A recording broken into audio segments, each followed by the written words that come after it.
Bonjour, j'espère que vous allez bien. Voilà, c'est chef Kati qui a fait sa tracteur. Le lot, tout ça, on a eu une vision, il y a ma côte, c'est-à-dire du panzi, il y a boulot. Donc, on a accepté nos commerces, qui est la meilleure façon de retrouver le panzi.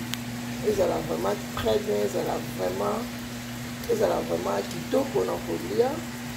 Et voilà, la team panzi a juste pour se décongeler. La team la maille, et puis la carte à maille, voilà, le cocha. Voilà, on fait la vinaigre, cocha vinaigre la carte. On a fait quoi pour la zèle. On a deux bouchons en vinaigre. Voilà, on a juste deux bouchons en vinaigre. Voilà, on a deux bouchons encore. On a ici deuxième bouchon, il y a vinaigre. Pourquoi est-ce que tu as vinaigre dans la carte, il y a la côte na biso? Alors, ils avaient juste pour tout nettoyer en haut bien, zé wana et longwa, et ça a été que tant que je dis en haut, ils ont des goûts mon. Voilà, tu tiens en haut vinaigre dans la carte à maille. Après, tu recates en haut bien, tu nettoies en haut très bien, tu tiens en zoom. Alors, restez connectés pour que la suite aux Anglais. Voilà, au maille, tu tiens mi panzi. La carte, tu joues en direct la pompe.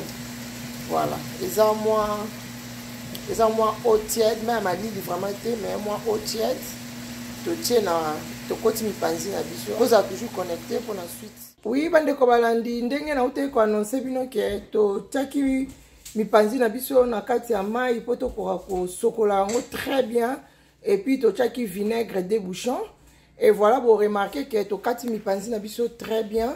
To sokola yango vraiment kitoko to fongola nzungu na biso bomona ki bakote na biso eza vraiment très bien nettoyé et pembeni wana bomona toza na matungulu toza na céleri naza na paprika naza na muscade naza na feuille naza na ndembi et puis naza na bouillon naza na ail voilà et puis toza na mwa mungwa muke mungwa yango yo voilà alors épices nyonso wana assaisonnement nyonso tozwi wana tozotia yango na kati ya mipanzi na biso tokotika yango etoka parce que mipanzi na biso tozo tumba yango donc tokosala yango ya kotumba alors na obeta sete ke mipanzi ezaka mwa muke ngulu esenga mwa muke kotoka na moto kopesa mwa conseil muke mpona bandeko oyo nyonso bazaka ata mosusu bazwi ngulu baassaisonne kaka batumbi vraiment eza malamu mingi te donc il faut ekota na mwa muke na moto etoki et puis longoli mwa microbe nyonso na moto après toye kotumba yango après alors tokozwa baassaisonnement oyo toza nango pembeni tokotia na nzungu na biso puis tokotika yango ya moto etoka soki etoki mwa muke ekomi na niveau oyo tokolongola et puis tokolongola yango et puis rester connecté boyeba suite après yango tokosala nini parce que mipanzi na biso lelo nazolakisa bino comment kogriller mipanzi facilement et puis rapide puis ezala goût ezala kitoko. Voilà, tu reçois sikoyo, bon remarquer, tu fongola nzungu na biso, et puis tu reçois assaisonnement na biso, oh, tu na légumes, tu matungulu, na céleri, tu tiens, donc nazo bouillir ango, na tia ango wana, et puis nazo assaisonnement oignon, son na uti kotangi la bino, tu na paprika, oh ya rouge wana, tu na black pepper, et puis tu na bouillon, tu na ndembi, tu na ail en poudre, et puis tu na muscade na feuille na mwa mungwa muke. Alors nazo tia boye puis na tia mwa mungwa muke par rapport ya biloko nanga na yebi ke so na tia boye kokoka. Yo o yebi na onte mungwa na kokoka to ekoka te. Banda na kotia par exemple na assaisonnement otie bouillon, otie mwa assaisonnement o eza mwa muke na sel, otie yango etoka muke soki oyoki par exemple ke mungwa eyokani te par là ndoko kotia mungwa. Nga na tia boye parce que vraiment na zambiaka biongo boyebi mama katika pesa servi traiteur na ebi déjà biloko na ngande na sala boye nde na tie boye mungwa yango nyonso ekoka très bien voilà et puis na otia yango na même moment. Oui bande ko balandi ya katika pesa télévision vous remarquez que mi panzi na biso ezotoka tofongola nzungu na biso po totala voilà vous remarquez que mi panzi na biso ezotoka je vous dis ezalaka très bien. Bao baebi elambeli ya mama Kati, loboko ya mama Kati. siko na osala ngo mélange ndenge ezotoka kaka boye. Alors paprika oyo totiaki poivron rouge wana totiaki likolo ezoservi biso nanu poivron nanu yango moko epesaka mpe mwa goût na biloko. Et à part ça ezoservi biso susu mpona colorant. Vous comprenez? Donc ezoservi biso mpo tocolorer biloko na biso ezala vraiment pembe te. Yango tosaleli paprika ya rouge wana. Bino mo bomona bozelaka mipanzi na ngai ekende ntina suka. Alors bokomonaka ndenge ezali na obalola yango vraiment bien.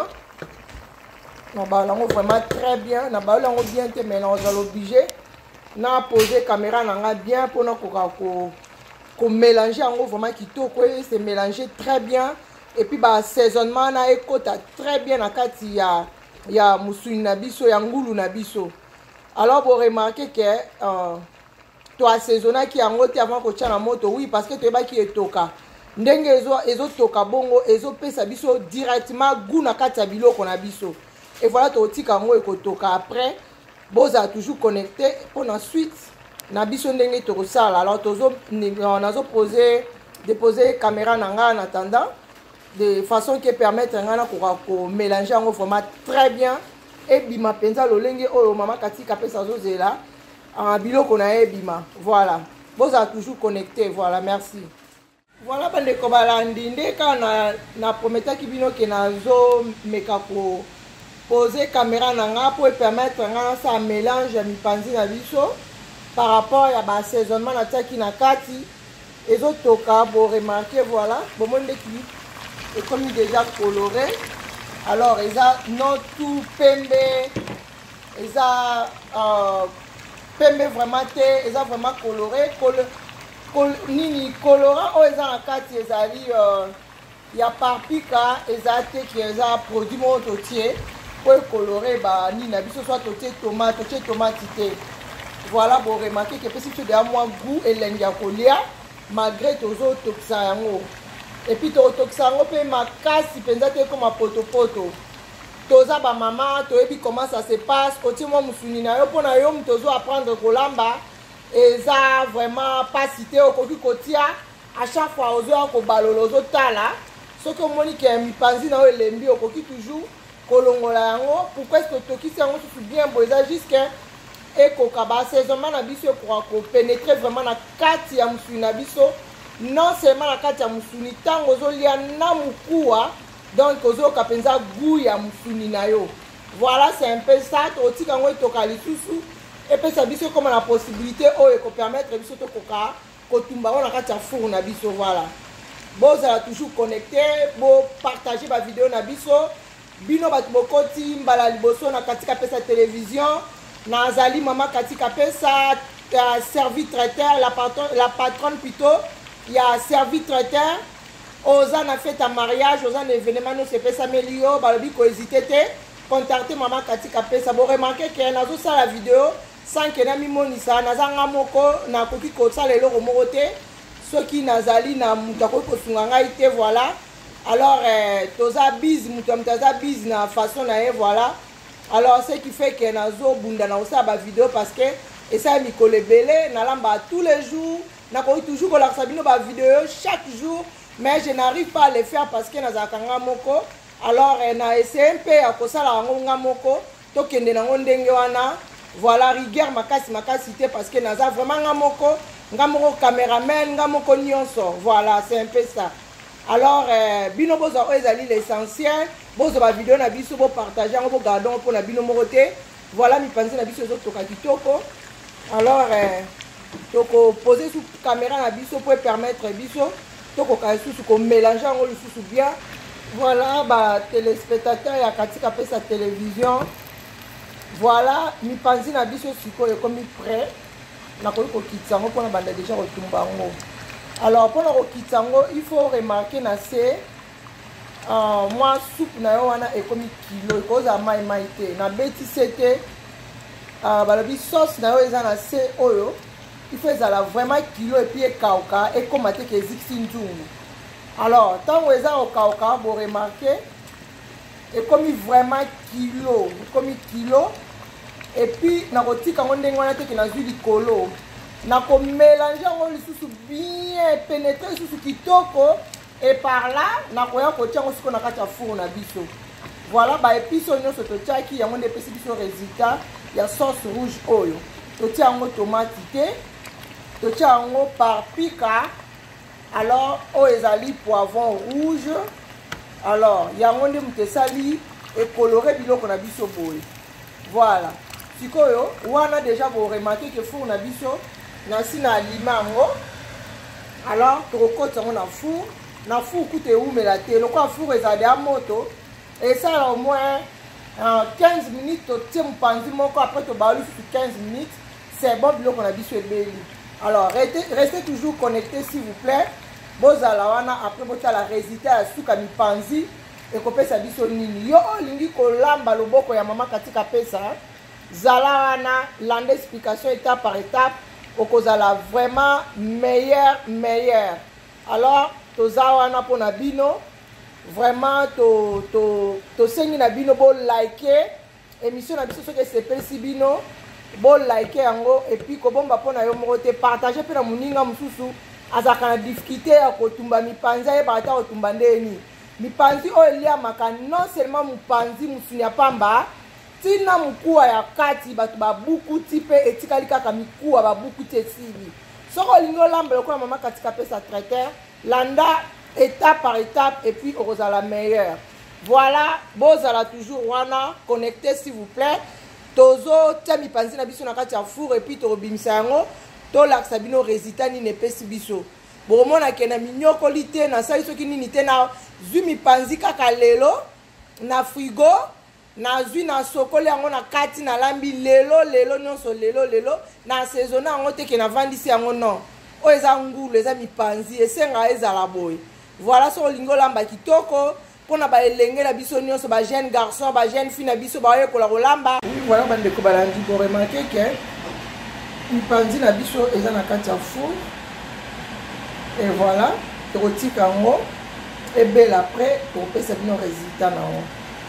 Voilà soko lingi kolamba boye lokola mama kati ba obetelo maboko mipanzi eza kelenge kande na yebisaki bino wana ba saisonnement na tiaki wana direct et pesi biso goût na mipanzi na biso donc kande na esa bino soki ba mekisaka biloko nde na mekisa bino na télévision nde bao bamona nga musika nde bakoma bapirnga pona koyeba kama makato sala ndeni boye po sala boye. Voilà c'est un peu ça. Oza a fait un mariage olingi ba inviter no balia bien contacter biso service traiteur katika pesa chef katika pesa oza dessus te. Voilà mipanzi na soto tumba yango donc na moment muke to tokisi to sali yango pe bana balie pe libota lié kitoko midi 14 te. Voilà restez connectés puis na suka to pesa bino résultat. Voilà bande ko balanja katika pesa télévision o eza première étape siko tozo balola ngo siko yo mupanzi o eza na likole kitase et puis il faut bela makasi te soko ozo kausango makasi oyo kango goûter. Il faut ezala vraiment bozo remarquer bo mona ngo ke eza boye beli vraiment makasi vraiment te. Alors totia ngo mupanzi mususu après donc pendant 15 minutes oh totia ko tia zaki 15 minutes et puis les 15 minutes etikali to aussi sango et par là que mupanzi un peu comme la souka. Voilà restez toujours connectés plutôt et puis boza décide. Oui bande ko balandi bo remarquer que to baloli sikoyo to zong sango susu na moto pendant 15 minutes et après on a nos résultats à souka. Bo partager, bo s'abonner na chaîne na biso bino ba ona bo s'abonner te, bo partager ba vidéo na biso et ko ça biso bien.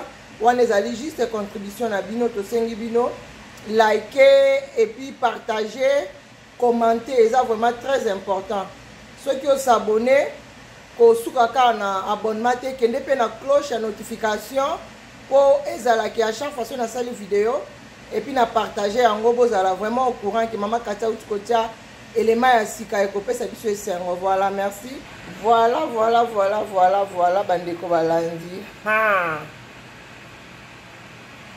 elubu na biso esili rien à dire. Balobi ezali kitoko na misu kitoko na munoko eza tellement kitoko kande na prometara bino nde na ibisa bino soki bamekisaka nde namekisaka bino na télévision. Bomoni mipanzi na biso ebimi lokola bakalinga orbit mipanzi ya biso totumbi yango na four. Voilà, eza wana ekauki makasi te po eswa na munoko ndenge eza wana na mukuwa na musisa na musuni okolia yango sans problème. Voilà, tokomi na suka ya émission na biso, tokutani na video ya sima. Merci, bye bye.